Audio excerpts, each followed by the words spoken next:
What was the business? Two Dearborn men are jailed in Ohio tonight accused of making suspicious purchases. Buying prepaid cell phones and then bringing them back for a distributor. So we'd venture off for like 36 to 48 hours on the road and collect as many phones as we can. It started becoming a red flag, I guess. As soon as he enters the parking lot, we get pulled over. There's about 10 undercover cop cars that pull up. My mom worked for Jordanian Airlines. They found her training manual, security checkpoints, how to use the computers, how to get around luggage. Everything that a terrorist would want was in that manual. He took this phone, broke it apart, and he explained all the wiring and what needs to be done to connect with the bomb to detonate. And he would say that whenever there was an explosion in Iraq, he'd find these specific phones. As I'm talking to this cop, I see the news outlet there, and they're high-fiving each other, fist-pumping each other, and prosecutors saying that these guys are a flight risk, these guys are money laundering for an act of terrorism, these guys are soliciting for an act of terrorism. My heart dropped. 20 years old, you're on the cover of USA Today, you're on every major news channel in the country. I'm getting goosebumps. We're watching ourselves on the news. They'll show my mugshot and his mugshot with an explosion that was happening. My dad sits down, it's bulletproof glass. It's the first time I ever seen my dad cry. I said, I need you, Bubba. Is there a part of the story that you haven't told before? There is.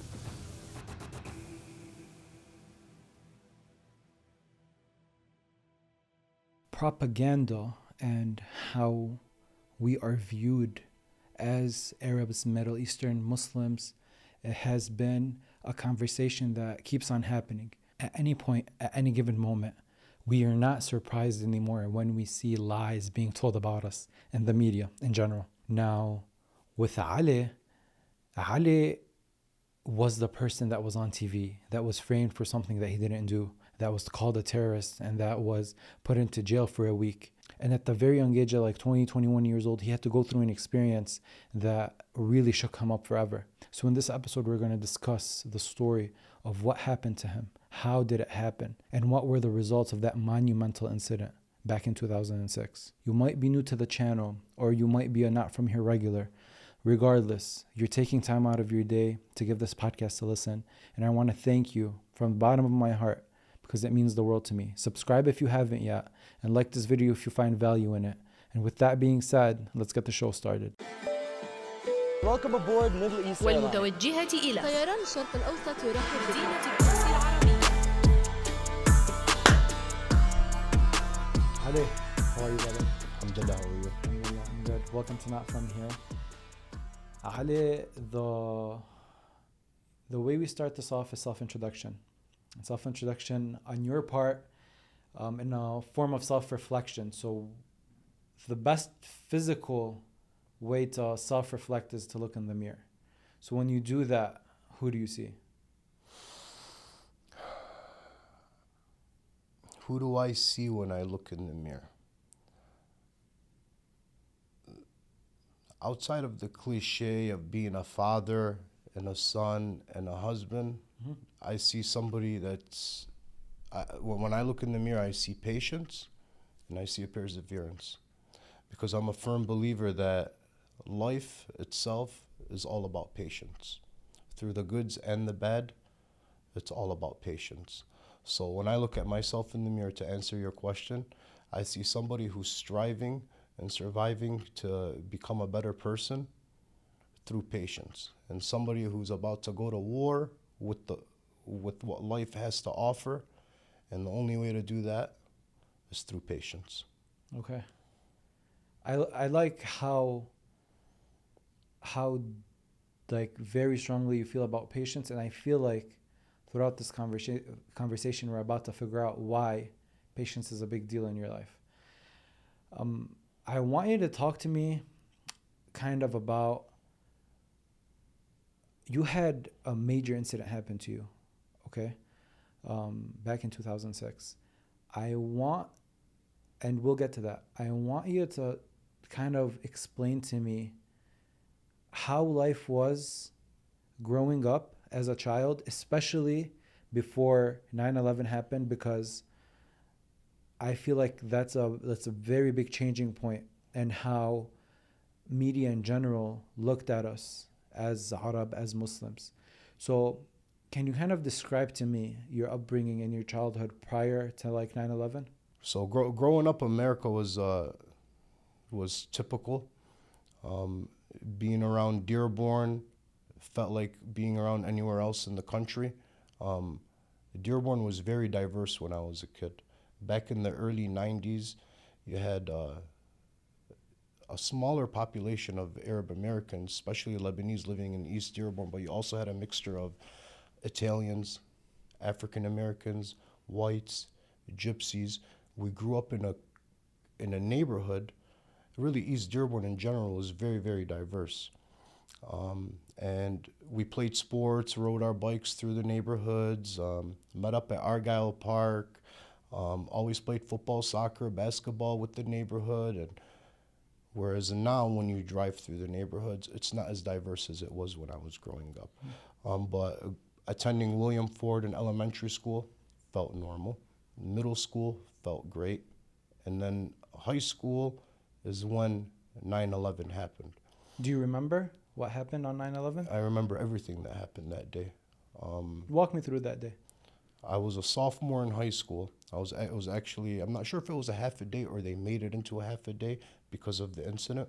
I was in my government class. And my teacher said, before I let you guys go, I just want you to know, make sure when you leave, turn on the news station, because something happened that's going to change the face of the world forever. And at that point, we were still ignorant to anything that came with Islamophobia and racism. Growing up, we never felt that. Fortson's really known for their football team in the state of Michigan. And it's known that Fortson is majority Arab.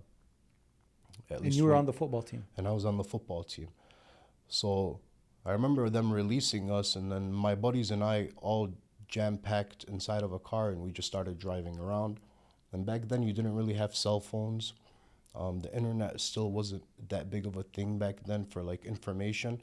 So we just had it on the radio, and then we were listening. And then as we were listening, that's when the second airplane hit. So wait, the airplane hits, first one. You get dismissed. The teacher tells you something bad happened. Go check the news. You leave. And then while you're kind of figuring out what happened, the second airplane hit. So this happens really quick. It happens really quick. Okay. Because, after the first plane hit, I don't know how much longer the second plane hit. But between that time, we went from being in class to being dismissed from school. Okay. So we go about our day. And then we have football practice later on in the afternoon. But what happens in the car when the second airplane hit? It was just a group of our friends, and we were just listening to the radio. And at that point, they still haven't stated who did this terrorist attack. We were just under the impression that America's under attack. Up until later on that evening, they put it on Osama bin Laden, they put it on the Muslims. So after that, later on in the afternoon, we had football practice. At football practice, our coaches gave us a heads up of what was happening. Again, we didn't think anything of it because growing up, we never felt any type of way when it came to racism within the community and outside of the community. Maybe because I was young and I didn't pay attention to that stuff. I was really ignorant as a kid. Not in a bad way, but we were ignorant as kids. We didn't know what racism was. It's just innocence, we're just kids being kids. Exactly. So the following day, or maybe the day after that, the front page of the USA Today had a picture of one of our football players with his hands out reading the Fatiha. One person would stand up to read the Fatiha, the rest of us would be on a knee right before kickoff started. Always. Always. And I think it's still like that today, but I'm not sure. And that was the headline of the USA Today. Your team. Of our team. Wow. So we had a lot of media coverage that year for our football games, something that we weren't used to. What did the headline say, like right next to the picture? You know what? I forgot what the headline said, but going back now, I'm pretty sure it was something that was manipulative. Yeah. Might have been like America under attack, or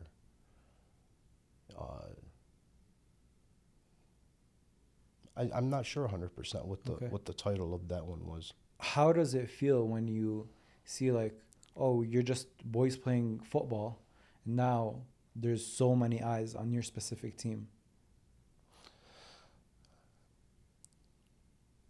It wasn't easy, especially being a sophomore. I was a sophomore on the varsity team, and we had a group of sophomores that were on that varsity team. You know, there's a difference in high school between a 10th grader and a 12th grader. Up until after high school, age is really just a number. You know, Sophomore's 10th grade. Sophomore's 10th grade, exactly. So as the season went on and we started playing teams that were outside of Dearborn, outside of like the Dearborn Highs of the world, Yeah. the Etzel Fords of the world, and we started going to teams downriver or towards Monroe, I'd get tackled. I was a running back, so I used to get tackled, and at the bottom of the pile, they'd call me camel jockey. They'd throw racial slurs at us like sand enter, you know.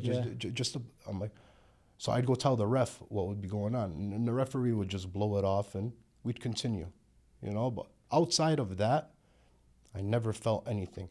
And then growing up, my dad has a gas station downriver. Typical Arab has a gas station downriver. And I worked there from my sophomore year until I graduated college. And because we were such a good football program in Wyandotte, that's where my dad has his gas station, they were a good football program. So they knew who we were. They knew who I was, at least. And they treated me like your typical American athlete that played football and, you know, was accustomed to the American traditions. Like, there was no difference between them and I. So I was, again, very ignorant because of the bubbles that I was in, which was the work environment at my dad's gas station and then the school environment, or the Dearborn bubble. And then once 9/11 happened and I started seeing, all right, people really are starting to throw racial slurs more than I've ever heard before. This is a big deal. There's something going on in America that we've never experienced. And you kind of pick up on that later, like, oh, something's weird. It's different, definitely different than what it was when I was a kid. How do you deal with that type of racial slurs in the moment? You just brush it off, especially when you realize that, oh, something different is happening now. Like, now it's more, now they're looking at me different. Maybe before, racial slur, whatever, it's competition, heat of the moment, they say it, you move on. But now it's like it's happening too often, and now you know that they're looking at you as a terrorist. Dealing with these types of comments, I felt more detached from my background because I didn't want to associate myself with 9/11. So I would give people a different name. So people at my dad's gas station used to think my name was Alex or my name was Mike. I never told them my name was Ali. I was embarrassed by it or ashamed by it because of what happened during 9/11, and I didn't want people to look at me any different than them. And then, you know, as time went on, we became accustomed to it, and it just became the norm. And honestly, what more can you do than just ignore them and keep walking away? Like, you can't argue with people that are ignorant because, you know, like Imam Ali says, you can't argue with somebody that's ignorant because at the end of the day, you're going to end up losing that debate or argument. Like, just brush it off and keep going, lead by example. You know, and through patience, of course. Do you think that, first off, when you're on that football team and when you're getting close to those last couple years as from high school, what was your vision for yourself looking forward? Like, what was the plan for the future for Ali? To get married, raise a family within Dearborn, obviously go to college, become an educator, and hopefully become some type of entrepreneur. So you knew you wanted to be an educator? Yes. Like, that was the plan from the start? 100%. Okay. And then then talk to me about the incident.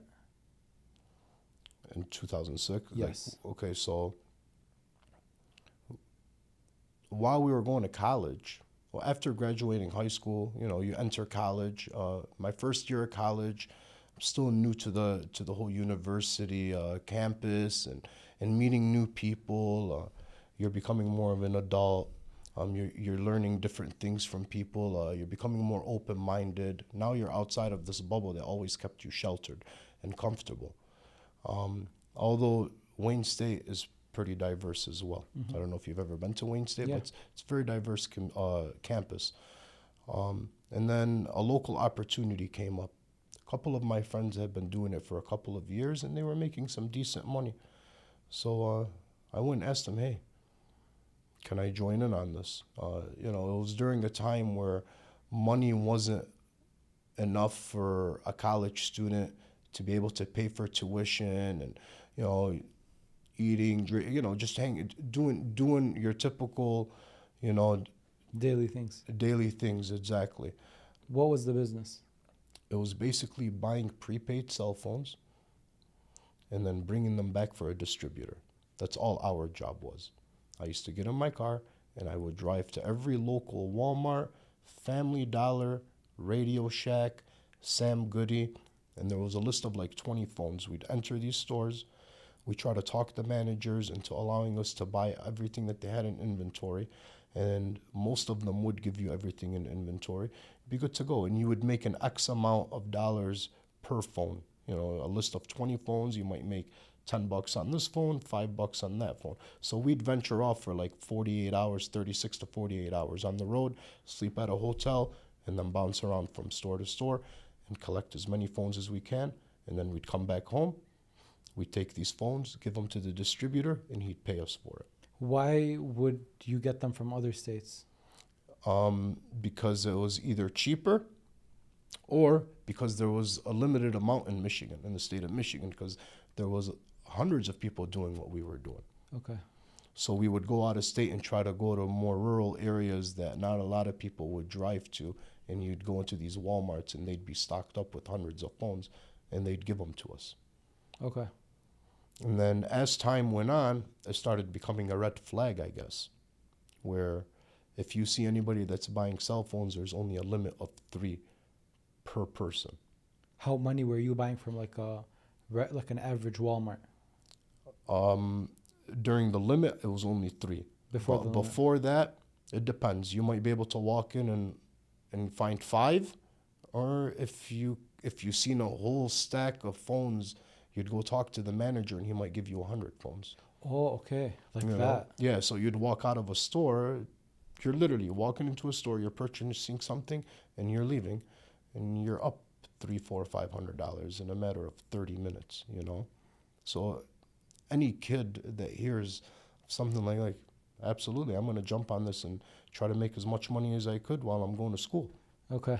And that was kind of a way for us to not just explore the United States, because again we were sheltered in this bubble. We used to never leave our community, so it was a way for us to kind of drive around the whole Midwest area and down south all the way to to Florida. Never really attempted to go to the West Coast.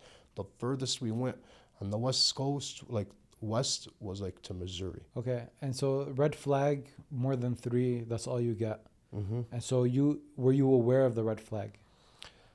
Up until probably like 2 weeks, 3 weeks before the incident happened, we were in Tennessee, and it was probably like around midnight. We went into this Walmart. Walmarts were 24 hours. They were called like super centers. So whenever we seen a Walmart super center, we're like, yes, let's go, because they're still open. So we'd go there at nighttime. It would be like the last stop. We'd be like, all right, we're going to stop here. We're going to collect the phones, and then we're going to go to the hotel and sleep, and then inshallah in the morning we'll wake up and we'll continue our drive. So we went there late at night. It was just my buddy and I. Basically in the whole store, it was probably like 12, 1 a.m. We bought our phones, and then we went and we slept. The next day, when we got up, we said, you know what? Let's go back to that store and collect some more phones. We went into the Walmart. We grabbed our phones. As we walked down through the aisle, at the end of an aisle, it's either an undercover cop or FBI, I don't know what they were. He flashed his badge at us, and he's like, hey, you guys were here last night. We're like, yeah. He's like, what are you guys doing with these phones?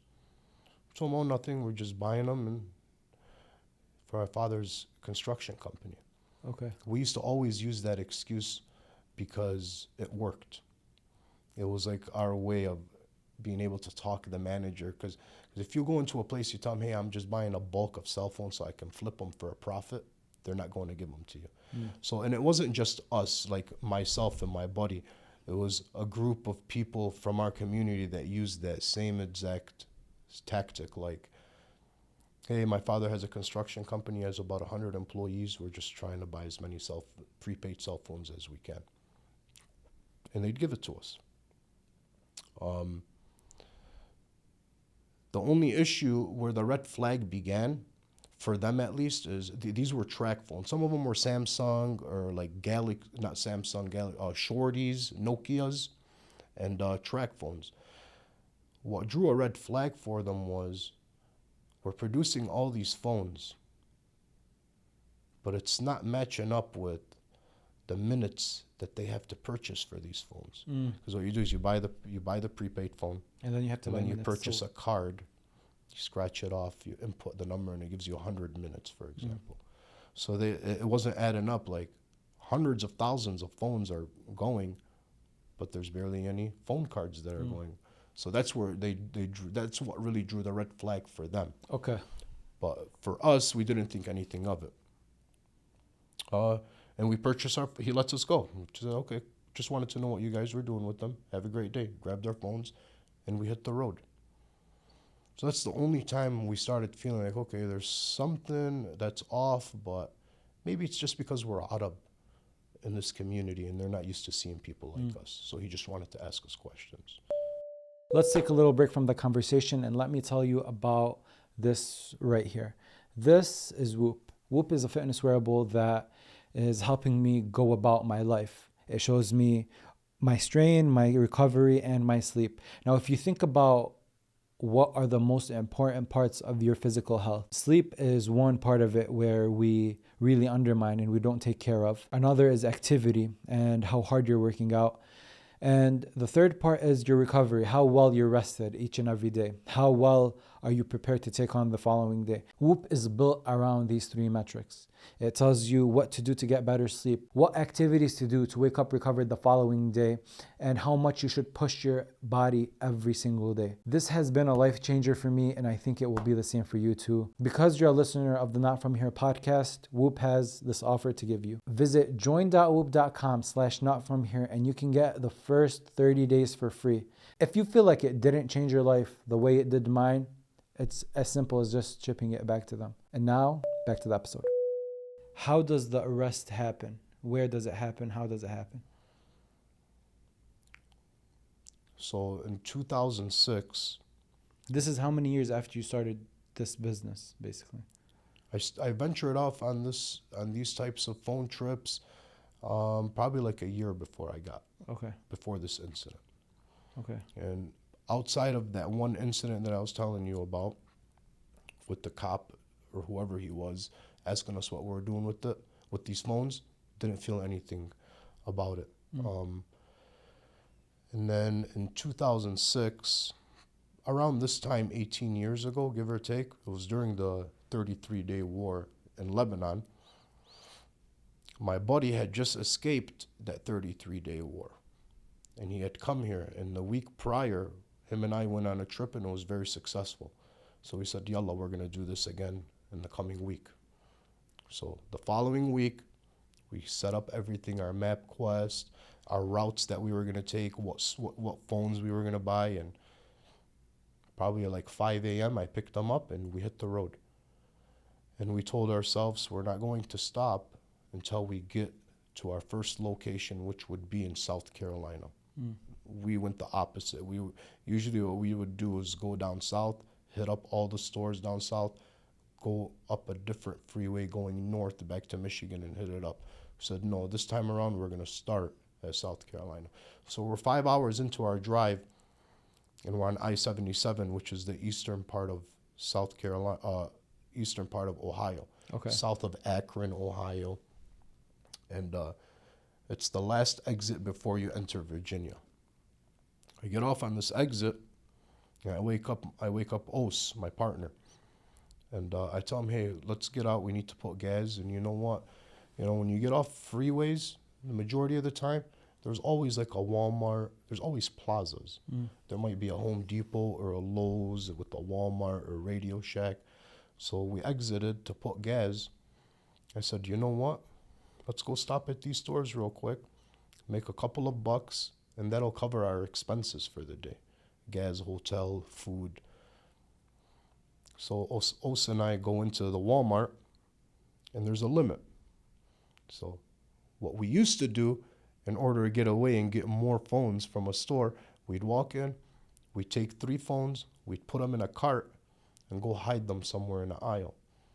And then what we would do is we go back to the electronic department, grab 3 more phones, and then go pay for them.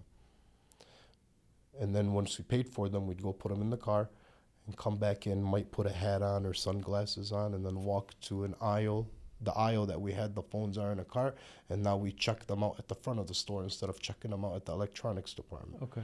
So we got more out of a store, and we were doing it for a while, and it wasn't just us. I learned everything from other people that were out going on these routes. So what happened that day is as soon as we went to go purchase those first 3 phones, I had 3, my buddy had 3. The manager at the electronics department was very fidgety, very nervous. She ran the transaction, and we walked out, and we put the phones in the car. And then I told Os, I'm going back in to go grab the other ones that he had in the car. He's like, all right, you go through one door, I go through another door. So as I'm walking in through the other door, at that point I had put on a hat with some sunglasses and walking in. While I'm walking in, the manager that checked me out in the electronics department didn't notice me. I walked right past her. At that point, she's walking at a high speed, and she's on her walkie-talkie. Hey, I'm following them. I'll get all the information. So right away, I stop everything. I call Os. I tell him, hey, let's just get in the car and get out of here. There's something fishy going on. I don't feel right about this. Okay. We get in the car, and then we go. And then as we're exiting, I'm like, you know what? There's a Radio Shack here. Yalla, let's go to the Radio Shack, see what they have available. So we go into the Radio Shack, same process. There's limits. At this point, there's limits all over the country. It was probably like a year or 2 into this industry. They finally, again, the red flags with the whole minutes and phones. So we go into the Radio Shack. And back in the days, I don't know how it is now. Back in the days, whenever you went into Radio Shack, they'd ask for your ID, and they'd input your information on a computer. First name, last name, address, city, blah, blah, blah. I'm guessing to maybe be on their email list or to send you coupons or stuff like that. While we're checking out and I look out the window, the lady walked from the end of the plaza, the manager from Walmart that checked us out that I told you about, that was on the walkie-talkie, was standing behind the car and writing the license plate. So I tell the clerk at Radio Shack, 1 second. I go outside, and as I walk out, the lady spots me, and she starts walking, not towards me, but towards a store, a different store. So what are you doing? She's like, thank you. And it was like she's seen a ghost. She was so scared. I've never had anybody be so scared of me in their life. And I'm your typical, American, like, what's the issue? She's like, thank you, and she goes in. So while we're checking out, I go back into the Radio Shack. We proceed with the transaction. The clerk that's working with Osama says, hey, my computer froze. Something's going on. Let me go to the back and reset the system. We found out later that he went to the back and he contacted authorities. He contacted the police.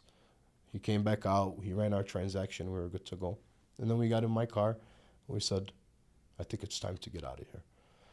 And we approach the freeway. We stop at a gas station. On our way to the gas station, as I'm looking through the rearview mirror, I see a cop car, probably like 2-3 cars behind us. Don't think much of it, but, hey, make sure you drive safe. We're Arab in this area. Let's not be a target at the end of the day. Pull into a gas station, and while I'm pumping gas,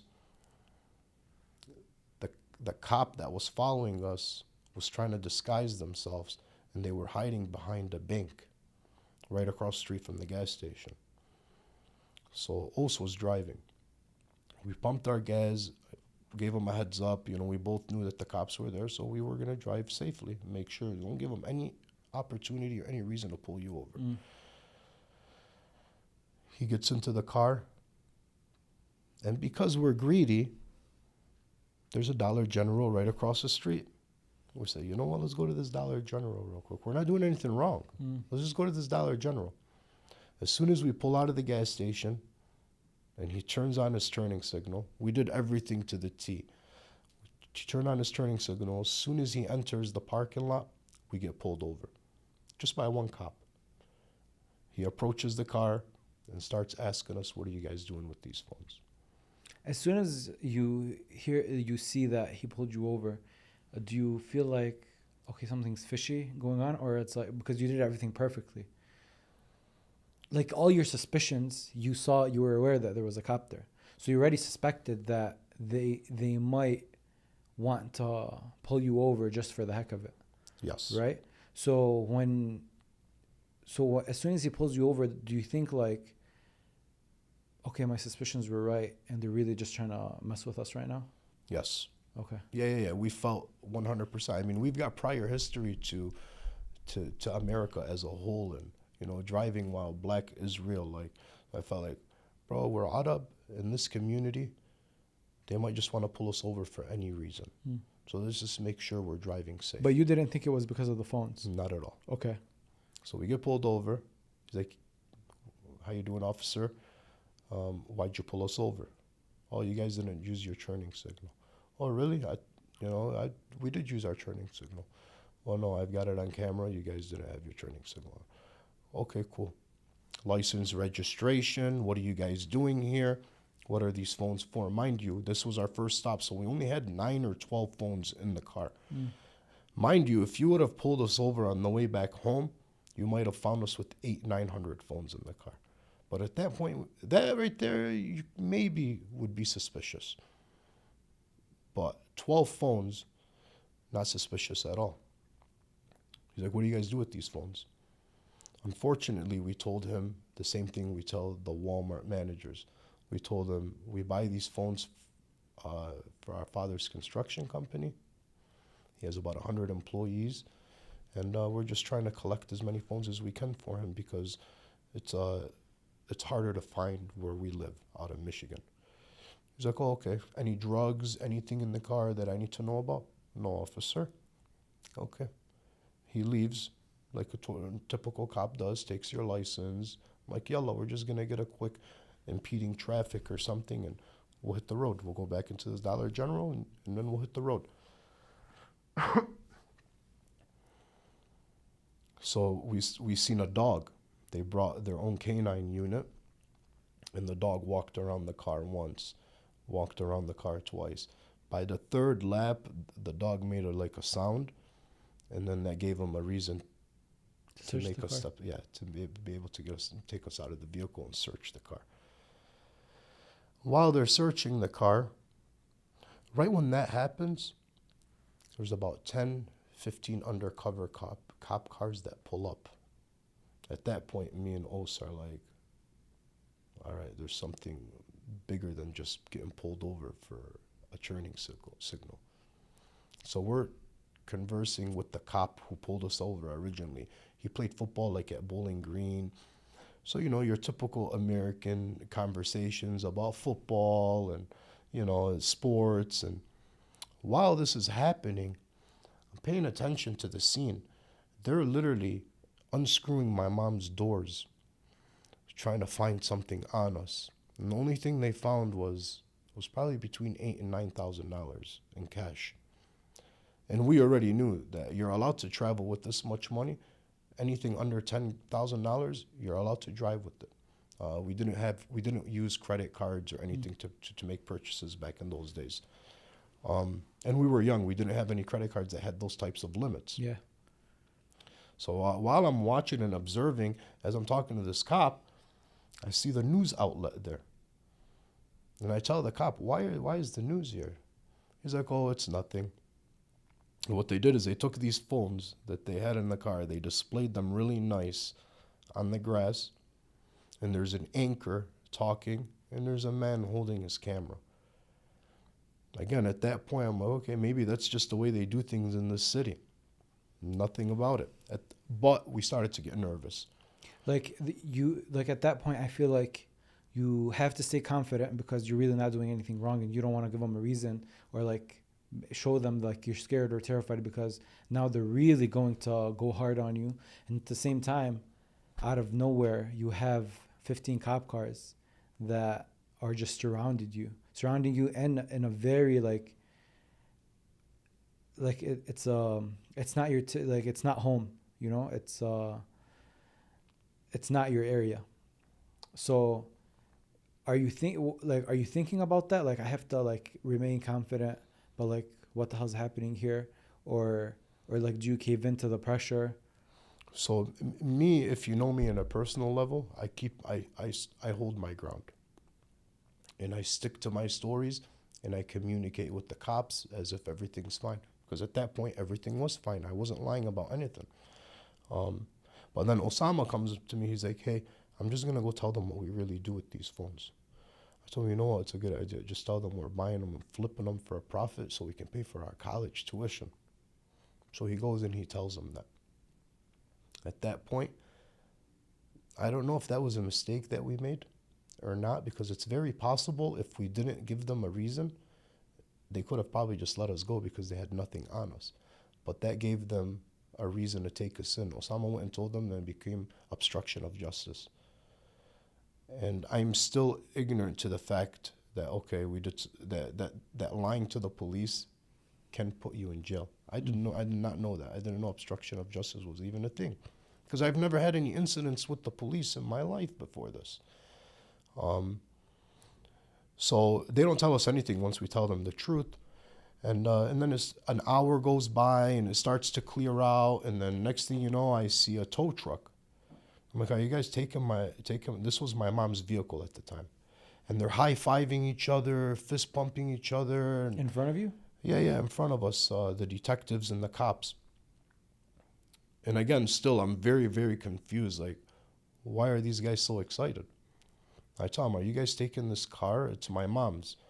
They're like, yes, we are. I told him, all right, and how can I get it out? He's like, you'll figure it out. At that point, we knew we were going to jail. So they handcuff us, and they put us in the back of the car, and then we drive to the police department. They don't tell you why you're going to jail? Not yet. Okay. Once we get to jail, and we're going through the process of, you know, they got to do fingerprints, mug shots. They give you an orange suit with a bucket, with toothpaste and all of that. And on the way there, I asked them, why are we going to jail? Did we do anything illegal? They're like, yes, you guys lied to us. How did we lie? They brought up that you guys said that you guys were buying for these cell phones for a different reason than what you really were. I'm like, seriously, you guys are taking us to jail for this? They're like, yeah, it's obstruction of justice. I'm like, okay, what's the process? They're like, oh, it's a $750 fine. You just pay $75 to the bondsman in the morning, and you'll be good to go. You'll have your money, and you'll be on your way to go buy the rest of the phones. Did he tell you that? Like you can go get the rest of the phones? Yeah, he said, you guys will be okay in the morning. Okay. All right, cool. We go in, we go through the process of mugshots, fingerprints, the whole 9 yards, and then they separate Houssaiky into different pods. So the way this worked was there was like 3 sections to the county jail there. It wasn't a prison because we were still charged. We weren't convicted of anything, but they convicted us before they even charged us. You know what I'm saying? And again, I'm still trying to understand like what's going on. I have to tell my parents. You know, I'm still a kid. I have to call my dad and tell him what's going on. 21 years old. Yeah, I'm 21 years old. I'm still a baby. And they separate Houssaiky. I tell Houssaiky, I'll see you in the morning. He goes into his own pod. I go into my own pod. And the pod consists of 2 floors. And each floor has tables that were mounted to the ground, and then bunk beds all over the place on the first floor and the second floor. So I enter my pod, handcuffed regularly. Because later on they start shackling us like we're animals. So I enter the pod, and everybody in the pod is looking at me like they know me. I've never seen these people in my life, yet they know me. So you enter, and you're looking at everybody, and they're looking at you, and then you turn around, and there's a TV right behind you. Really small TV, and it's my buddy and I on TV. And the headline was, "Is this an act of terrorism at work?" ? That's when I found out why I was coming to jail, why I was even brought in the first place. I looked at I'm like, yeah, that's me, but those headlines are wrong. The only reason I'm here is for obstruction of justice. All the other headlines have nothing to do with me. So I spend the rest of the day inside of that pod. I'm getting to know the black guys that are in there and the other inmates, and we're all talking and hanging out, and they're telling me, "You'll be all right, dude. You'll be out in the morning." And this guy's telling me why he's in jail, and this guy's telling me where he's from. And But like you saw on the TV that they're associating your mugshot with terrorism. You still thought you were leaving in the morning? yeah, but they didn't have my mugshot. They just had a scene of me and Os just talking to the cop where we got pulled over. Okay. Our mugshots weren't present on the scene or anything like that. It just said, "Is this an act of terrorism at work?" Okay. You haven't spoke to your parents? You haven't told them, "Hey, I'm in jail"? Nothing? You know what? That night I called my dad. Okay. I told him, "Baba, I'm in jail because I lied to the cops.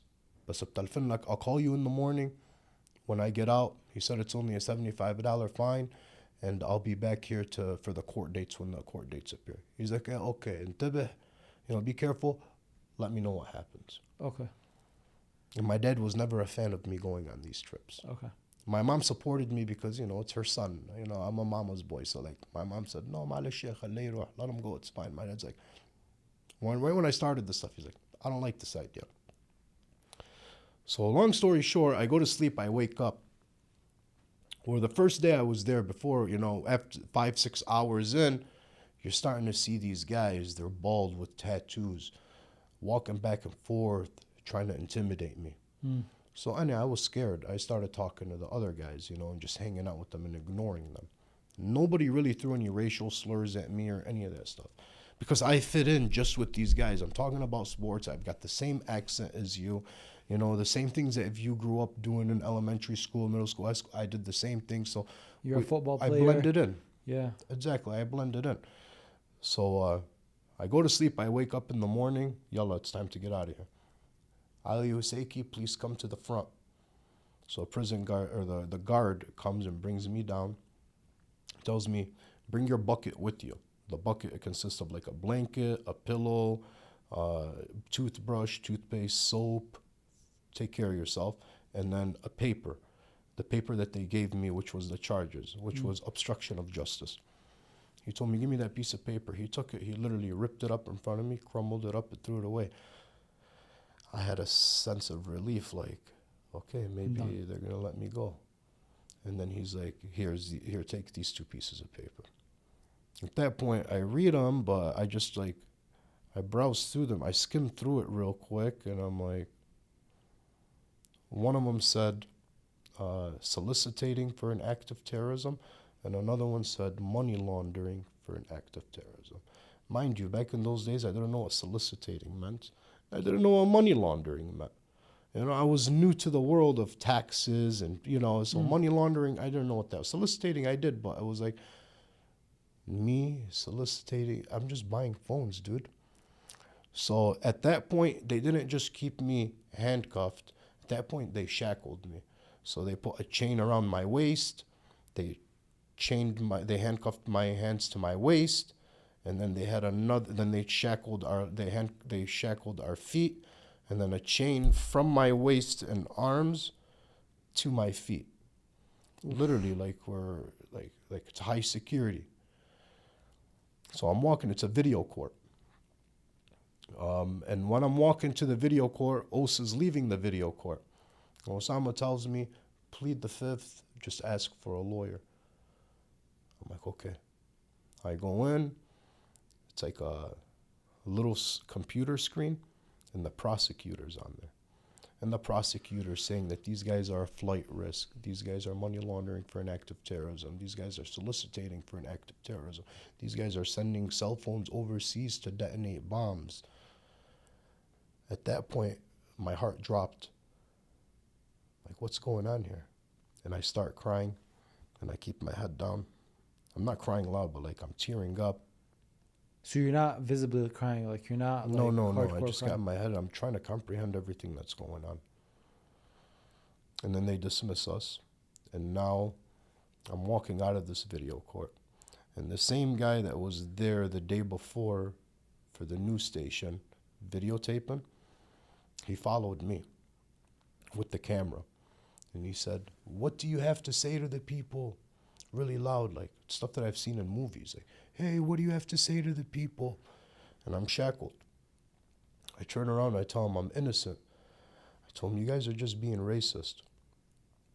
And then we approach the door. And then when you approach a door over there, everything is like locked up. So like there's an operator that will like open, and the door would open. So then I said, they opened the door and I turned around. I said, "I was just doing my job." And then we proceeded. And then they isolate me and Os from everybody else in high security. Os is at the bottom, I'm upstairs. We can't see each other, we can't communicate with each other. We haven't seen each other since the day before when we both went in, and then when I walked past him going into the video court. At that point, I call my dad, and I'm helpless. Why did you say that sentence? Did it just flow naturally out of you? Like telling people that you're racist, you wouldn't feel like in the like seeing it on TV, you wouldn't think like, oh, that's a powerful statement, or you didn't even have to give a statement really. So I've growing up, you always watch different types of movies, and there was always something that had to do with racism. You know, like, I don't know if you've ever watched a movie called Remember the Titans. It's a football movie. It's really good. It's with Denzel Washington, if I'm not mistaken. Yeah, it's with Denzel Washington. But anyways, go watch it. It's really good. But that's the only time I really experienced any type of racial profiling or bigotry is on TV. I told you, growing up, we never felt that within our community, or even when I left my community to go to work. But we were still ignorant during those days. So I felt like once this incident happened and I walked out of the video court, I said, bro, these guys are being racist. You know, I'm innocent. So that's why it just came up naturally. You know, he's chasing me. I turn around, I tell him, "Hey, I'm innocent. You guys are just being racist." And then I screamed, "I was just doing my job." And then they isolate Osama and I call my dad, and what do you tell your dad? How's that phone call go? I tell him, "Baba, I'm crying." And Arabic is my dad's first language. You know, my dad learned how to speak English when he came to this country. Okay. So I always communicated with my dad in Arabic. Although my dad was a businessman, so like a business owner, so like he knew how to talk in English and comprehended and understood it perfectly fine. But khalas, me until this day, I still talk to my dad in Arabic. And I told him, "Habasuna," they're saying that أنا إرهابي, I'm a terrorist, and I'm بيقولوا إنه عم ببعت التليفونات overseas. I'm sending these phones overseas to detonate bombs. And it's only like a limited 5-10 minute phone call, and then that's all you're allowed.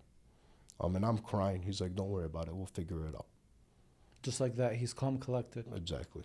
Yeah, because he didn't want me to overreact or to do something that I shouldn't do. He's just relax. We'll figure it out. Like, all right. At that point, the prison guards would take Os and I in and out of the rooms, and they'd ask us questions. One of the times, the prison guards, like the inmates would walk past us in the room, and it would be like a window, and they'd start laughing, and the prison guards would start laughing too. So it became like a mockery. It became something that they can do, like to have fun and joke around about. because they really thought they hit the jackpot with these guys. And I don't know if you want me to explain to you why they felt like they had something. So when they were searching, let's go back.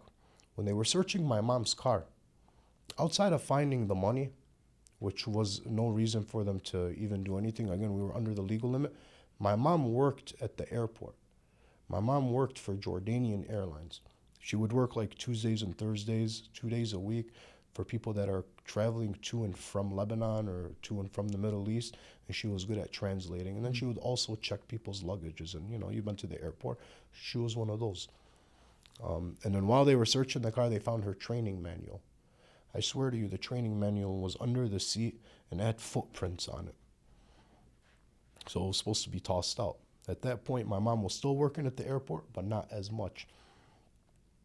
So what did this training manual consist of? Security checkpoints, how to use the computers, how to get around luggage, check in, like everything that a terrorist would want was in that manual. How to codes, how to get into everything. So when they connected the dots between everything, they said, okay, yeah, these guys are terrorists 100%. So again, that night, they ended up bringing Os to the same pod as me. Now it's Os and I, and you can envision it. It's a room that I would say is about, 15 feet wide by 15 feet in length. Okay. Pretty small.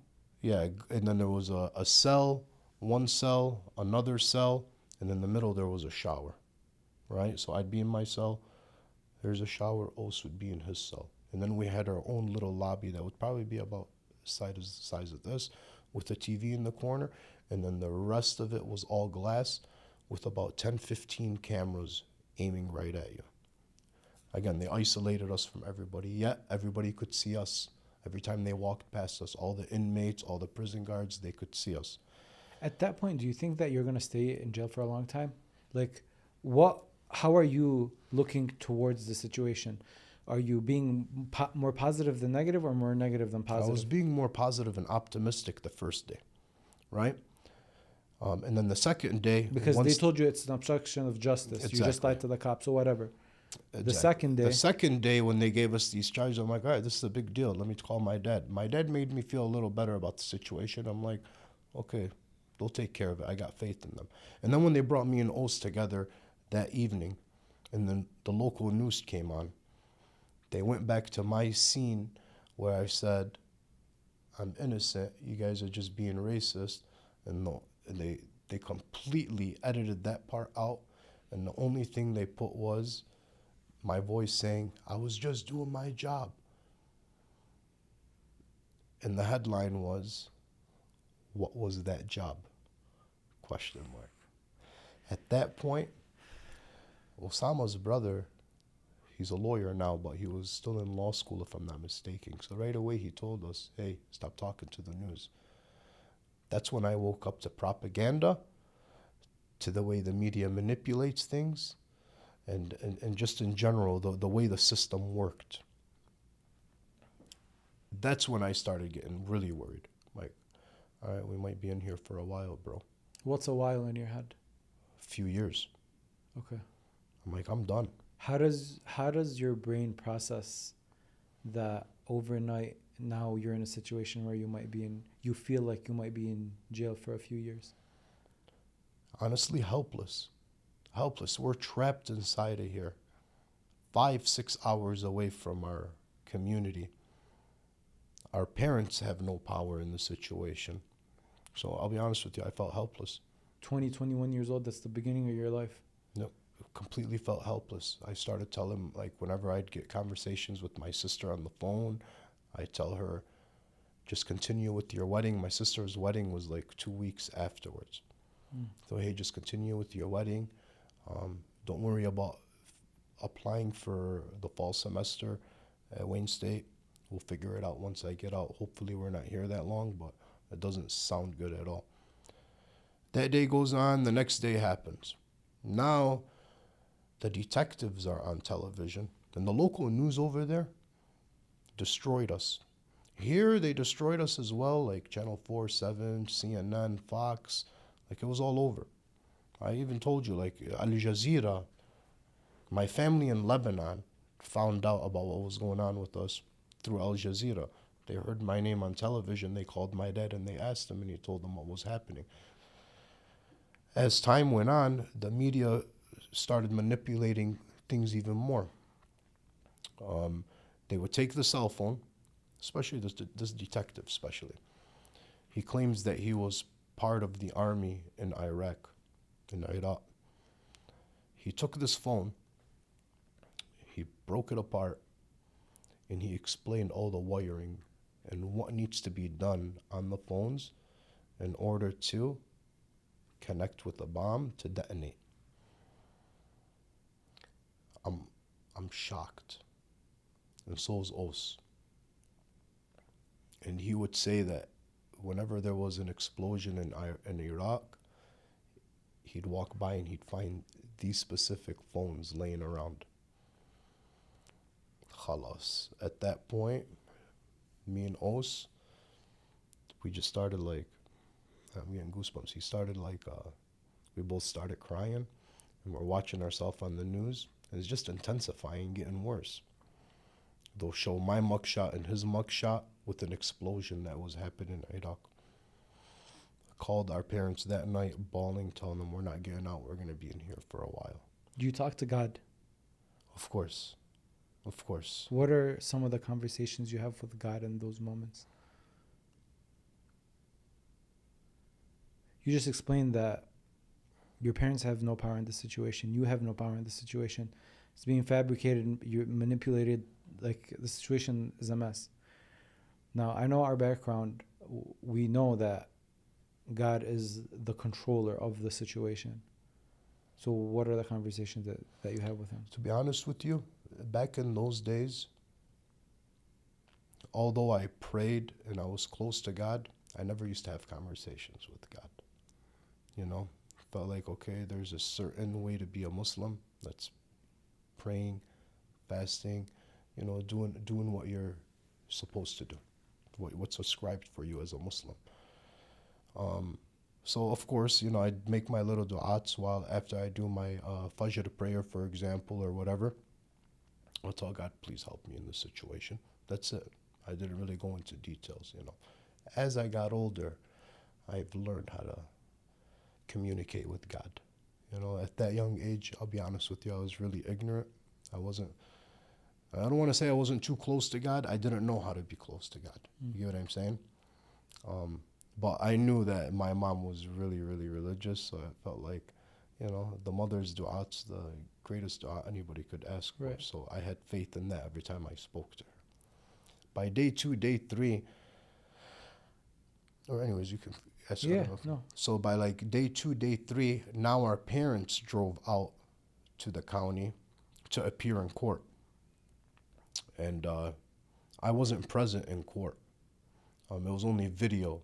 So like when we had to reappear in court, my mom and dad and sister and aunt, they were able to see me just on a screen, but I couldn't see them.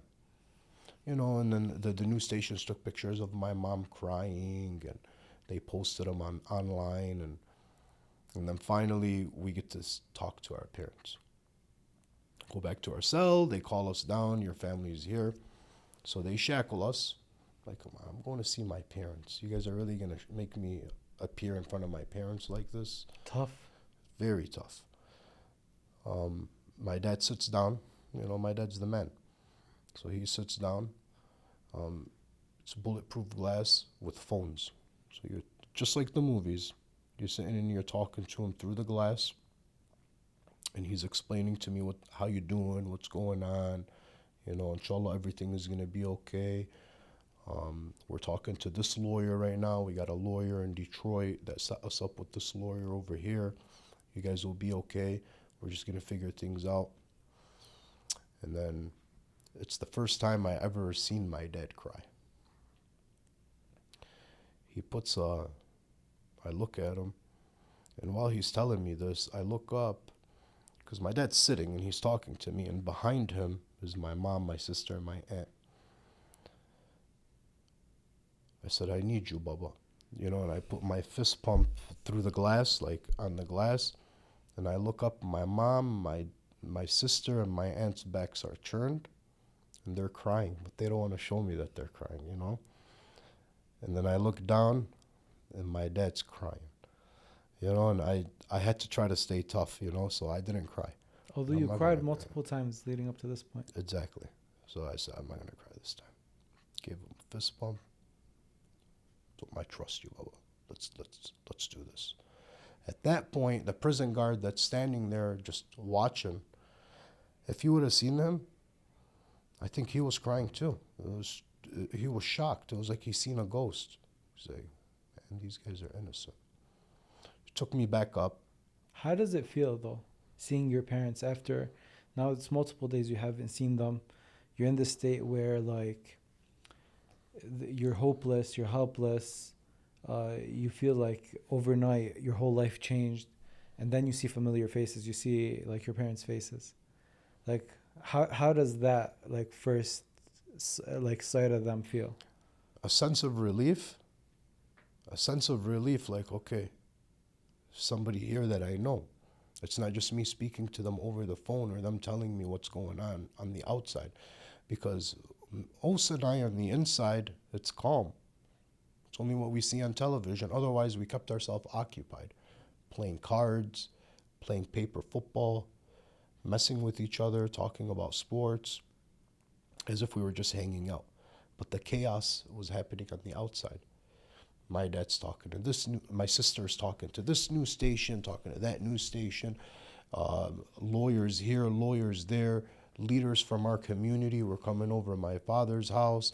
Like, for example, Marhum Imad Fadlallah, he played a big role in the situation for my father. When my father first came to this country and Imad Fadlallah came to this country, you know, we're kind of related in a way through marriage. So, like, these guys grew up together. And when they came to this country, they always helped out each other. But at this point now, Imad Fadlallah is like, he's established himself within the community. He knew who to connect us with. So I felt a sense of relief when I seen them, because it's familiar faces out in, you know, Ohio, or it's predominantly white, to feeling helpless at the same time. A sense of relief, but feeling helpless because I'm seeing my own father cry for the first time in my life. It's a difficult moment. Very difficult moment.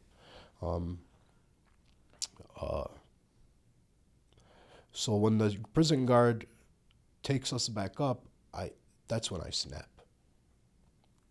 I stayed calm and kept my composure the whole time. When I get mad, I get mad. During those days, at least. I go off on the prison guard. I told him, you know, we're innocent.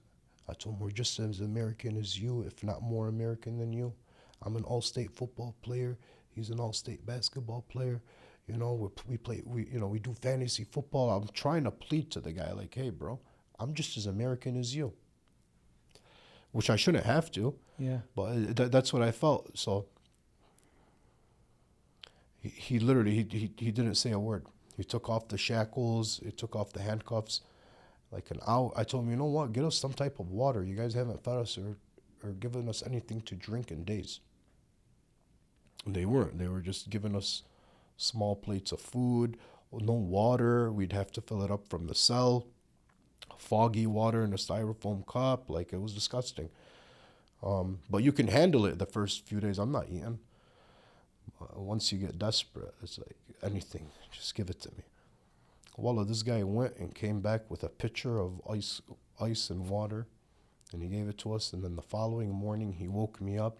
He's like, hey, I just wanted to show you. He's like, I'm not supposed to do this, but this is the front page of the USA Today.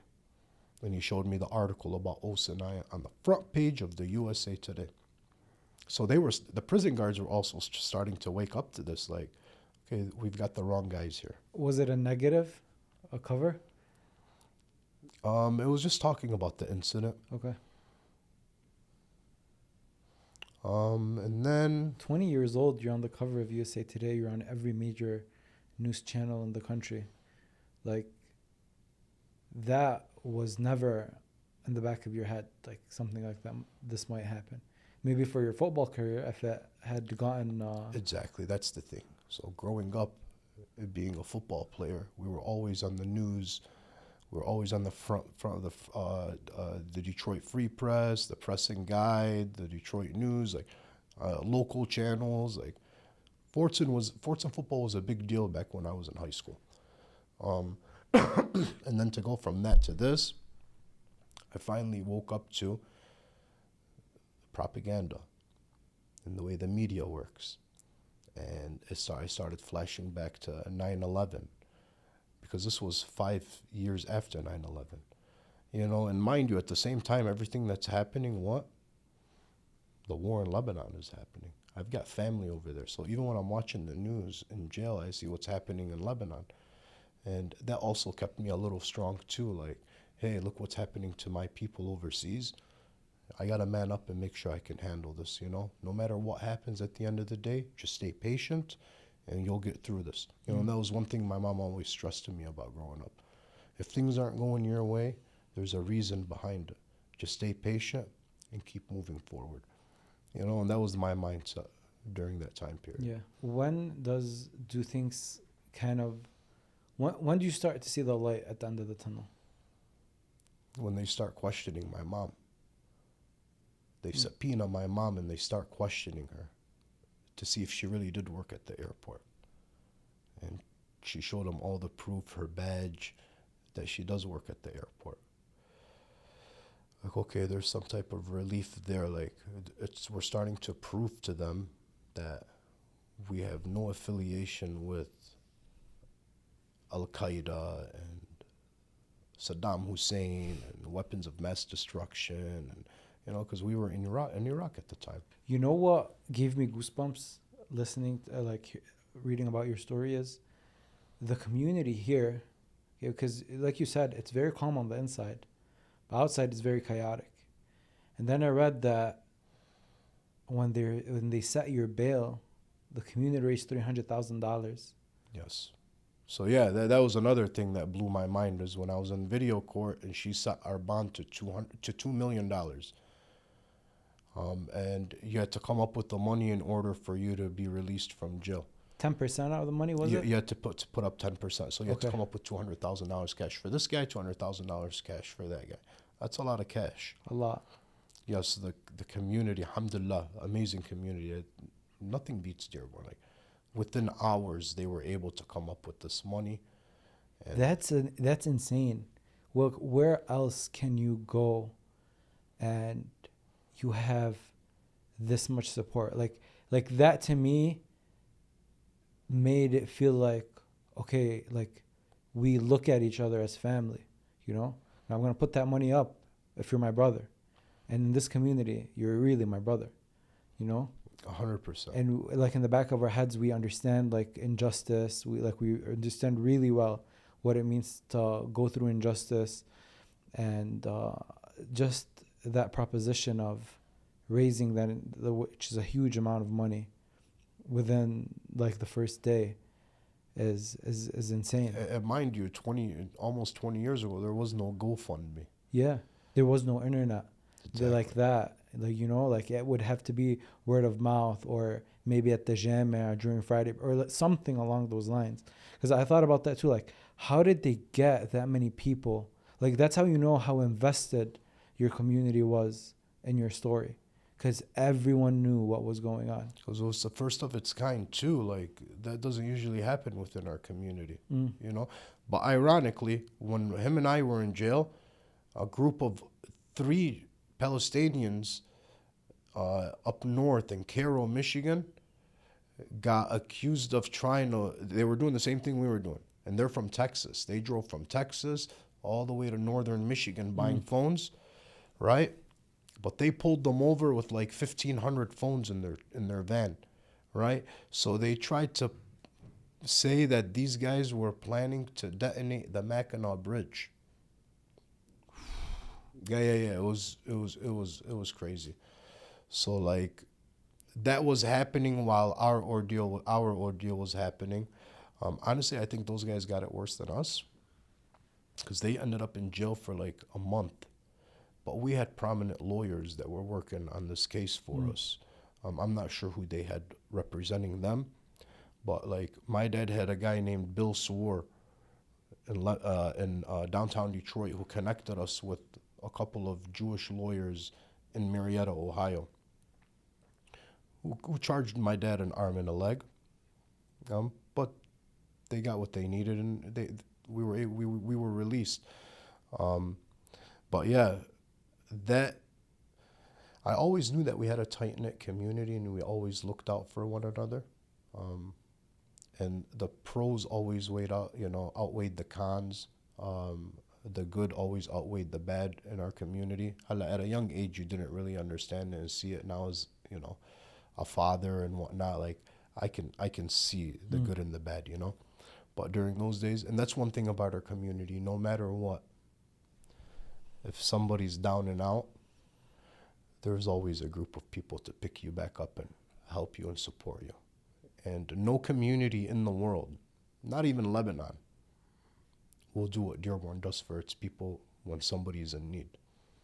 And I know this based off of family members that live in Lebanon that have moved here, and they've said they've never seen such unity in their lives when somebody is in desperate need, We're conscious that we're different than everybody else. That too. And that makes us more protective of our people, because we know that this injustice is happening, and that's only happening with you because you look different. If you're a white guy that had 9 phones on you in that car, 12 phones in that car that day, this problem wouldn't have happened. And I think we understand that this is our person. We can't let this happen to him. I want you to talk to me about the moment you got the news that you were leaving jail. So I'm sitting in my cell and I'm reading a book. And ironically, the book that I'm reading is the story of Walmart and how Walmart became Walmart. And Osa's attorney calls for him to go downstairs to speak to him. Periodically throughout the day, my attorney would come and speak to me, give me updates. His attorney would come and give him updates, although they were all working together. So I'm reading a book, and Osa and I are talking about fantasy football. Fantasy football is approaching. Like, if we get out, this is who I'm drafting, this is who you're drafting. And we're watching preseason football as well on the little television that we had. And Osa goes, one day I'm just laying down, I'm in my cell, and I'm reading my book, and then Os comes back, and he walks back and forth with his hands up in the air like this, like he's victorious, and then he went like this to me. I'm like, what? What do you got for me? What happened? He's like, we're getting out in the morning. I told him, get out of here. He's like, yeah. Started going crazy. Took off my shirt. We started high-fiving and everything. Like, heck yeah, we're going to get out. I wonder what happened. Basically, his attorney told him, because my attorney didn't tell me anything. His attorney came and broke the news, basically saying that you guys are going to get out in the morning. The prosecutors couldn't put anything on you. They tried to give this case to the FBI. The FBI told them, you got yourself in this situation. Figure out how to get yourself out of this situation. You guys falsely accused these young men for doing something that's completely normal. He tells me, yeah, we're getting out. The attorney said that this has been a roller coaster. That's why Os was going on. He's like, it's been a roller coaster, but you guys are good to go. You guys will be out in the morning. And me and Os are ecstatic. It's like we stayed up the whole night, like just joking around, having a good time. And we get released in the morning. That day, that's when the news came on. And that's when I see the ceasefire at Condoleezza Rice, and if I'm not mistaken, it was Bush at the time, talking about the ceasefire between Lebanon and Israel in the 33-day war, and I'm ecstatic, and I'm celebrating. And mind you, I've only been to Lebanon twice as a kid, and then one time the summer before 9/11.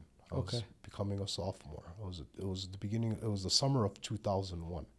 Yeah, in July of 2001, I'm there, and then September of 2001 is when 9/11 happened. So, like, Lebanon is, although I haven't been there that much, and I haven't been there in over 20 years, I take pride in being who I am, and I feel like that's where I'm from. Why?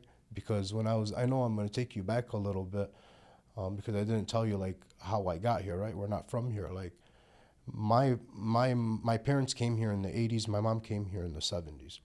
Okay. My mom was around 11 years old when her parents split up.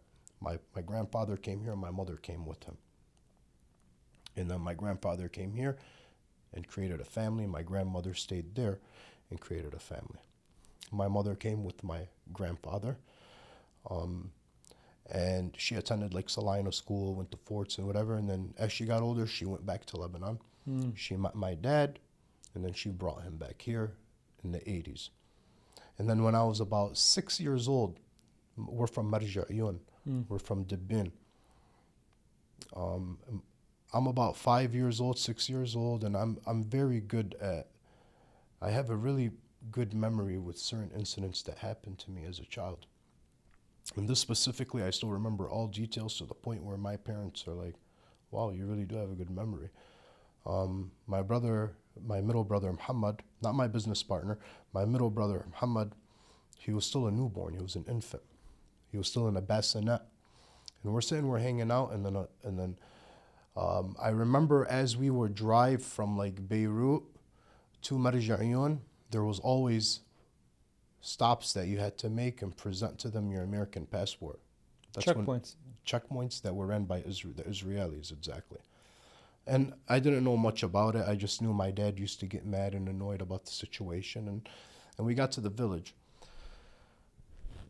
I don't remember how long or how many days in, but a war broke out right there. Like, tanks started shooting, trees were burning on top of a mountain, and then we had to go hide inside of a closet. It's like a bomb shelter type of closet at my grandma's house. My dad already had these two closets that they used to go and hide in back in the days.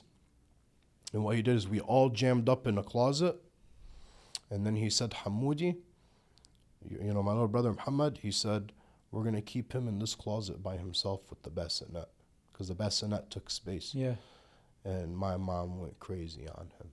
So if I'm not mistaken, I think my mom stayed with my brother Muhammad in the closet, and then we all went and hid in a different closet on like the lower part of the house or something like that. Yeah. And I have a vivid image of that till this day. I remember waking up the next day, and I remember my aunt screaming, running across the street to come hide, because they had a house right across the street from my grandmother's house. And then I remember waking up in the morning, and the trees were burnt on the top of the mountain, and there was still like smoke. So that moment in jail was kind of like, it was extra special because you had gone through that as a young child. So when you saw that there was a ceasefire, you saw that the war ended, it was kind of like a double victory for you. Exactly. We were victorious in all aspects. 100%. And then you leave jail, your parents are waiting for you. Your family's waiting for you there, drive you back home. Right? Yes. What are the conversations that you have in that 6-hour drive with your parents? So when we got released, my mom, my dad, my sister, and my wife, who was my soon-to-be fiance at the time, all drove over there. Before you get to that, though, when I had to fill out, my dad had to deposit money so I can, because I didn't know how long I was going to be in there for. So my dad deposited money into my account. I said, "Badish akul al-akil hone, let me order food." So I'd order like bags of chips. You can do that in jail? Noodles. Yeah, you can order, like, there's like a list of things that you can order. Take like a week, 3 to 5 days for it to get shipped. I ordered underwears, I ordered T-shirts, the whole 9 yards, right? SubhanAllah, the day we got released is when they gave us everything. So I had to have some type of T-shirt on to wear when I left. And guess where that T-shirt was made? Where? Made in Israel. I ripped that thing off like it just felt like I was victorious when we got out. Yeah. Now the whole drive home, I felt like everything was gonna be fine. We went to the impound. We got our car, and we jumped in. My dad, my sister, and them were in one car, and then my mom and I were in the car that I got arrested in, because it was her car. So I was driving home, and I felt like everything was fine. What are the conversations you have with your mom during those 6 hours? Just telling her about the experiences that we went through, and thanking her, and What's the first thing that you wanted to do when you got back home? eat. I wanted food. I lost about 15 pounds within that 1 week being in jail. And it was to the point where, like, we were desperate. And Os is a very picky eater, so, like, he wouldn't even eat some of his food, so I'd save it for later on in the evening for him to eat, because I knew eventually he would get hungry and he would eat it. If not, I'd eat it. So, yeah, that was the number one thing I wanted to do. But while we were driving, felt like everything was okay. I felt a sense of relief and happiness. But it still hadn't hit me hard yet. And then when we pulled up to my house, I kid you not, there was probably like 3-4 news stations over there, about 150 of my friends and family members, and just waiting to greet me and cheer me on. Like, as soon as I turned the corner, everybody was on my front lawn, and the news station was right there as soon as I got out. Haram, my mom, like, she like passed out in the middle of everything. Yeah, my uncle had to carry her inside to, like, Why? make her feel better. My mom is very emotional. She's very emotional, and it's something that she's never experienced before, so, like, high stress, very you're under pressure, especially when your son is in jail and you're helpless. So, like, when we got back, I don't know if it was just the sense of relief or what that had her pass out, but she passed out, and then I went inside, made sure she was all right and whatnot, and then time went on. Did you speak with the news channel that day, knowing what I kept it very limited. Okay. They just said, "How do you feel?" I told them, I'm appreciative. I forgot what I said, but basically I was telling them that I was happy that I was out.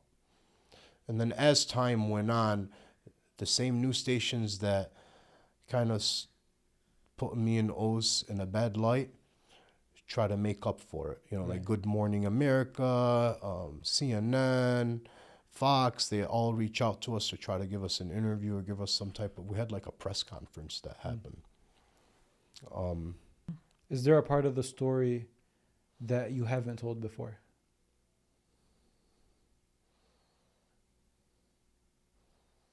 Yeah, there is, and not many people know about it.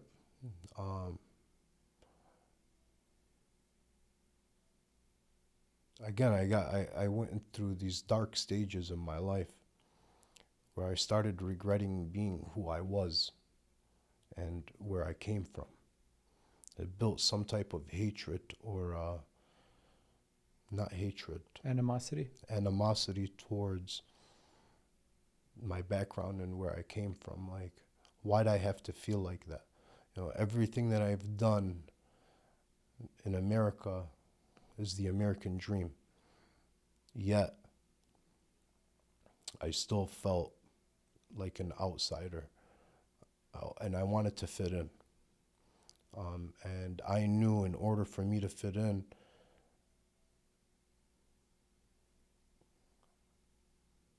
I'd have to stay within this community. And if I didn't, I was an outsider. And that really hurt me. It's like, why, I tell my parents, like, why'd you guys even move to this country? Like, أحسن كنا ضلنا بلبنان. Even though I wasn't born there, like, أحسن كنا ضليتوا بلبنان and had us there instead of having to deal with it here. Because where am I going to get my opportunities now? They tarnished my name. Was it that bad? It was, because when I got into the teaching industry, I'd always get students that would Google search my name and they'd ask me questions.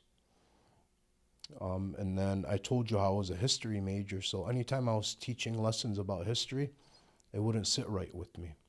That's ultimately the reason why I left the teaching industry. Did it get too much? It got too much, and then I tried to apply for different jobs, and then they'd ask me when I'd fill out for like a criminal history background check, although I was innocent, they would still ask me what happened to you in 2006. So one time I was at a game and I got a phone call, and it was after the whole interview, and she told me, hey, you know, you've got the job. Can you explain to me what happened to you in 2006? I didn't get into detail with her, but I didn't even go take on the job. I said, you know what? I'm just gonna stick to the business world, be my own boss. That way I don't have to explain things to people. So that phrase, can you tell us what happened in 2006 that kind of triggered you in a way? It gave you like those flashbacks of the injustice of how your life flipped upside down. Yes. How, Ali today, okay, how much does that week show in your personality today?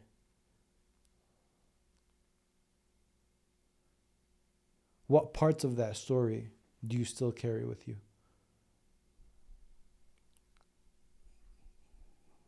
The way I started this conversation.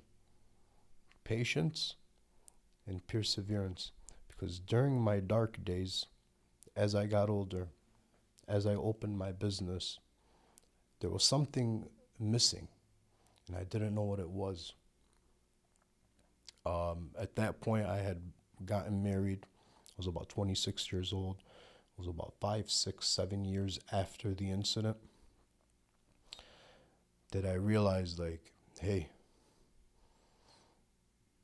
this is not normal with how you feel. Look into it and see why you feel this way. And it all stemmed back to what happened to me in 2006. I had a newborn. I had just opened up a business. I was only a year and a half, 2 years into my marriage, which wasn't easy. Just the whole 9 yards. Just it wasn't easy overall. And then one day,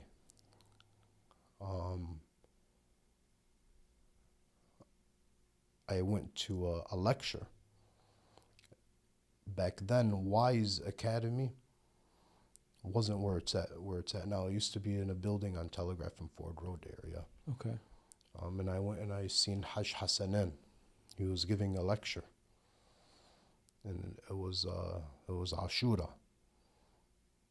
And growing up, I always attended the mosques. My parents had me in Islamic school and Arabic school. I was really good with Quran and all of that good stuff when I was growing up. And then I don't want to say I detached from it, but it was different as I was getting older and going through high school and stuff. And I never attached myself back to it. So I knew the story of Ashura as a kid, but as a kid it's different. You don't really understand the true meaning of what it is. So yeah, I was there, and it was like one of the first lectures I've been to in a while. This was about 12 years ago now. I'm 38 now. This was back then. And he talked about the struggles of what happened to Imam al-Hussein alayhi salam, Abbas. But really what stuck to me is what Zainab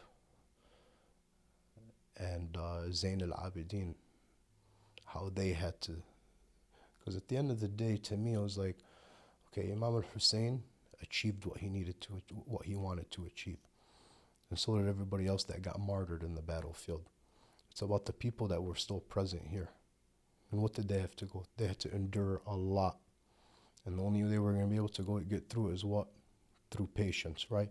And when I heard how they went back to Yazid's palace and they stood up to him and they awakened the people, because again, there was propaganda back then too. Mm-hmm. They never even thought that Imam Ali alayhi salam prayed, or, you know, that the grandchildren of the Prophet were who they were. So like that in itself also showed me, like, look what Imam Hussein went through and his family went through.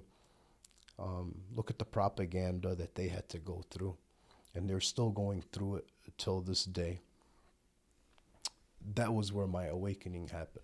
I left that lecture. So remember, I went home, and I think for a year straight, I'd be up all night reading books, watching lectures, trying to and then that was like my light at the end of the tunnel. I'm like, Okay, what I went through is nothing in comparison to what a lot of people go through and what our ancestors have gone through, you know. So like, you know, and I've always had this mindset, like, man up, you know, be a man at the end of the day. Embrace the struggle, you know, and I preach that to my kids all the time. Without struggle, there's no strength. And when you've got no strength, there's only struggle. So just make sure you embrace that struggle. And I tell people all the time that are having issues in their lives, because I still like to help people. That's my ultimate goal, is to help people, you know, like, although it's not the career that I followed, but for me, it's more of, hey, you're going through a rough time, but believe me, without the struggle, you're not going to be able to embrace the goodness that comes out of it. So embrace the struggle, and goodness will come out of it. Is it going to be easy? Of course not. But that's what makes you who you are. That's what defines you, you know, and I'm a firm believer in that. Without struggle, there's no strength. So knowing what you know now and knowing how much strength that experience gave you, if I gave you a chance to go back and not go on that trip and not go into that Walmart in the first place or that Radio Shack, would you have done it differently? For my parents' sake, I would have done it differently. For your sake? But for my sake, it was meant to happen, because I probably wouldn't be who I am today if it wasn't for that. As bad and terrible as it was. You know what's crazy is that what happened to you is we and by we I mean like our community, the Arab, Muslim, Middle Eastern community, we have known about propaganda and how the media portrays us in a negative light. Although, like, we're regular people, we live our lives like any other person in the world, but we understand that we are looked at negatively and looked at differently, and the story is always twisted. And it's stories like yours that makes it easier for us to kind of know the truth, because we know what we see on TV and on news channels isn't the full story. It's not the truth. It makes it easier for us to understand what's happening back home between Palestine and Israel, because we know that's not the truth. We know that when Israel comes out with a statement and every single major news outlet in the world says Palestine did 1, 2, 3, or no, Israel didn't hit this hospital, or we understand that these people are lying. Like they lied when it came to you, when they took the end of the word, and that's my job, and they made that the headline, disregarding the 2 sentences that you said before it. We understand that this is how this machine operates, you know? And it's kind of looking at the glass half full rather than half empty. The half empty part is terrible because we're always shown in a negative light. But the half cup full is, we understand the full picture. You know, we're aware of what the truth is. And I think in the long term, that's more of a positive than what the negative is. 100%. 100%. Because if you look at the glass half full, instead of, like, how are you going to benefit from the situation? You know, you got to look at every bad thing that's happened to you in your life and see what good came out of it. And that's how I approach things as I've gotten older. Like, without that incident, I wouldn't be who I am today. Mm-hmm. The growth, at least. It led me to my foundation, which was something that my parents put inside of me they put that seed in me as a kid, but it didn't grow until I went through these types of hardships. Because, you know, and then we know that, you know, Allah subhanahu wa ta'ala tells us, like, with every hardship comes ease. So, like, and I'm a firm believer of that until this day. Whenever there's any types of hardships in my life that I still deal with till this day, there's something better on the way. There's something coming. You just have to be patient and persevere over it. because you're not the only one that's gone through this. There's people that are going through worse. And yes, the machine you're talking about is really good at what they do with brainwashing the masses, with mind control,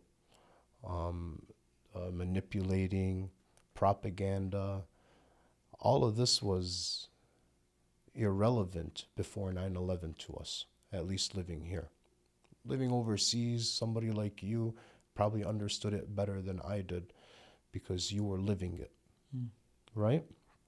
Whereas over here, we weren't living it up until 9/11 is when we really actually were exposed to it. Although it was probably prevalent when we were kids, but we didn't understand it. You know, like during Clinton's administration, you know, in the Desert Storm and everything that was going on in the Middle East, we didn't understand it. We just knew that our parents left Lebanon because of war. But that right there, that incident opened my eyes to a bunch of things, like what you were saying, like incidents that came, like headlines that came out, and we're speaking about what happened on October 7th. Children's heads cut off, women being raped, like, hey, relax. Don't listen to everything that you're seeing right now. Wait until they actually do their investigation. And subhanAllah, they did their investigation. None of that stuff was true. You know what another thing is recently Netanyahu came and spoke in front of Congress, right? And a lot of people were very upset about the things he said, and rightfully so. What he said was terrible, but it bothered me for a sec, and then I thought, that's exactly what he's supposed to do for his goal, you know, for his objectives and whatever wicked life he's living. To achieve that goal, he should stand and say all these lies, you know, to get to where he wants to get. But I say on the flip side, it's up to us to change the narrative and tell our story, because there's this very wicked force that's working against us. There should be another force that's on the opposite side, that's kind of pushing back on this and saying, no, this is wrong, rather than us getting upset and like cussing him out in front of our, like within your group of people. No, like I feel like action, like us now using the same tools that he's using, okay, as a collective and telling our story, that is what's going to make us battle back against that machine. 100%. And again, they plan and God plans, and God is the best of planners. Growing up, you know, I'm 25% Palestinian. My mom's half Palestinian. My grandmother was born in 1944 in Haifa, and she had to leave in 48 when the Nakba happened. So back then, growing up in our community, you knew about Palestine but didn't know too much about it. I had a couple of Palestinian friends, you know, and they would wear their Palestinian flag with pride, and you know, and we respected it, and I knew that I had Palestinian in me, but I didn't know too much about it. Fast forward 25, 30 years later, look at where we're at now. They plan and he plans, and he's the best of planners. Israel themselves are exposing themselves. Nobody's doing it to them. They're doing it to themselves. And look how many people support Palestine now. It's unbelievable. I'm still in shock that there's these random people in America that are standing up and supporting Palestine. Maybe the same people that looked at you as a terrorist in 2006 after seeing the news now are looking at what's happening and are like, no, like this is, like Palestine is in the right, you know? Exactly. And you have to speak up. You have to speak up. You can't always stay quiet. There's nothing wrong with staying quiet to a certain extent, you know? And I always tell people, like, hey, go to an area that you've never been to before in order for you to grow or to get out of the situation that you're in on an internal level, you know, between your depression or your anxiety or any of that stuff, your mental health. Right. And I told you, I went through that dark path. So I wanted to do something for myself. And I went and I told you, I went and I did a gratitude training in North Carolina. And on my way back home, we had to drive through the city of Marietta, Ohio. Mind you, Marietta, Ohio has 2 chemical plants, predominantly white. So on my way home, my buddy and I from gratitude training, we had some lahm mishwi and we had a kino and we had a barbecue grill in the back of his truck. And I wanted to break the ice. I went to gratitude training because I needed it. So we went to the city of Marietta, and I told my buddy, I told him, you know what? I need to get this off my chest. Let's go down. We went underneath the bridge at the last exit of Ohio's Marietta, Ohio, right before you enter Virginia, and there's a bridge that crosses you from Ohio to Virginia. We went underneath the bridge next to a river where people were hanging out. There was like a local park. We pulled out the canoe and we started grilling. And I purposely drove around that whole community with my buddy to show him, find me one person that's not white. We drove around everywhere. Don't find me one person that's either black or Mexican or Arab or anything. Couldn't find it. So he was kind of a little nervous. I told him, we're going down right here. Went down, we lit up the barbecue grill, we started barbecuing, and people are looking at us like very odd, like, what are these guys doing? Well, anyway, again, this is suspicious at the same time. Yeah. Like, bro, you were just here, 10 years ago, and they accused you of doing X, Y, Z, and now you're here again. So you know what? I'm gonna do this though to feel better for myself. So, and I tell people all the time, do something that'll help you internally. Yeah. And that was something that I was able to get off my chest. I started barbecuing, and then locals from that community would like look at it. They've never seen lahm mishwi on a skewer before. It should be beautiful, hot dogs, hamburgers, that kind of stuff. So like, I started making lahm mishwi and shish tawout, and people are walking by, and I'm handing it to them, and they're like, wow, this is amazing. Where are you guys from? And we tell them where we were from. And then after a while, I've gained enough courage where I'm like, hey, I want to let you guys know, do you remember what happened in 2006 where you guys had 2 guys that were visiting your community and accused of being terrorists, like they were going to come and do something shady inside of your community? And they're like, yeah. I'm like, well, that was me. And they were mind boggled, but at the same time, they were ecstatic, like telling us, hey, your incident proved so much to us about the way the American media works, the way propaganda works in this country. I hope nothing but the best for you and your family. I hope you guys have a great life and a great future, So hearing stuff like that, after all the darkness I went through, I felt like, okay, now there's light. Like, okay, subhanallah, how things work. Now the weight on your chest is lighter. Exactly. Yeah. Exactly. No. Which made it help me be able to do what I do today, which is outside of the business world. I'm talking about, I told you how I don't live in Dearborn anymore. And I moved outside of it, and I felt like it helped me gain more confidence in leaving this bubble that we lived in. I wanted something different for my kids, all right? Because sometimes being comfortable all the time and being sheltered is not good.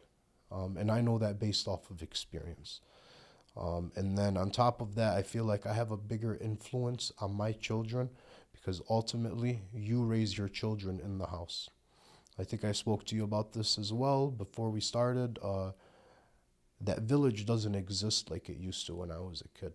Why? I really don't know. But this younger generation of guys, like, how old are you? 26. Exactly. Your age group right here is making a difference for our community. Not saying that my age group didn't, but we had people that we relied on, like the Hajj Emos of the world and those guys growing up. And I feel like just there's too big of an influence in our community now than ever before, both in a positive and a negative. But what I wanted to do is raise my kids outside of the community to let them have this experience. That way when they get older and they go to college or they go to get jobs, they know how to hold themselves and represent themselves. So like when my kids were attending Dearborn schools, every time I dropped them off, hey, Baba, I love you, have a great day. They're gone. Now living out there, although it's a very diverse community where I'm at, I tell them, your name is Isa and your name is Mahdi. Be proud of who you are. You know, you guys represent your parents, you know, and you guys have a great day, okay? You guys are warriors. I tell them all the time, you're warriors, not just in the physical aspect. You're warriors with your akhlaq, with your ethics, with your morals, with the way you study, with the way you communicate with mama, the way you communicate with baba, the way you communicate with your classmates. You are representing us and who we are and where we come from. In Dearborn, you can't have these conversations because it's the norm. Yeah. You know, you're not going to tell your kids, yeah, you represent us around the other Arab. Like, this is who we are. Whereas out there, no, like, all eyes are on you. And I've noticed that as my kids have joined, like, the baseball teams out there and the soccer teams out there, all eyes are on you, you know? And alhamdulillah, it's like... Now the representation has weight to it. Exactly, and like what you were saying, things have changed.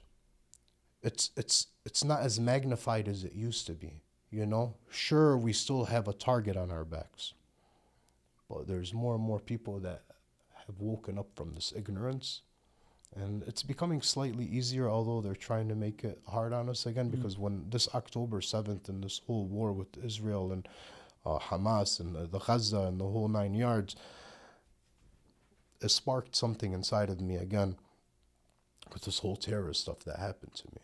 It's like, don't fall for this, man. Do not fall for this, because people are, you know, you've seen the way the news were coming out. Look what happened to the kid in Chicago, Haram. Yeah. He was killed, you know. Or after us, the Chapel Hill shooting. I don't know if you remember the Chapel Hill shooting that happened in North Carolina or wherever it was. Yeah, it was North Carolina. That was devastating. And I feel like as long as we stay isolated from other communities, they're going to have this certain image of us. So there can be a small minority of people that leave our community And branch out a little bit. Branch out a little bit and help represent our people on the outside. And I feel like it's working. It's working. And as time goes on, maybe 20, 30, 40, 50 years down the line, you know, and that's our goal, is to be able to feel like we belong in America, you know? Absolutely. You know, so. Absolutely. Ali, thank you so much. Very inspiring story. Very inspiring. It was great talking to you. Thank you. I appreciate you for having me. And that's it. Habibi.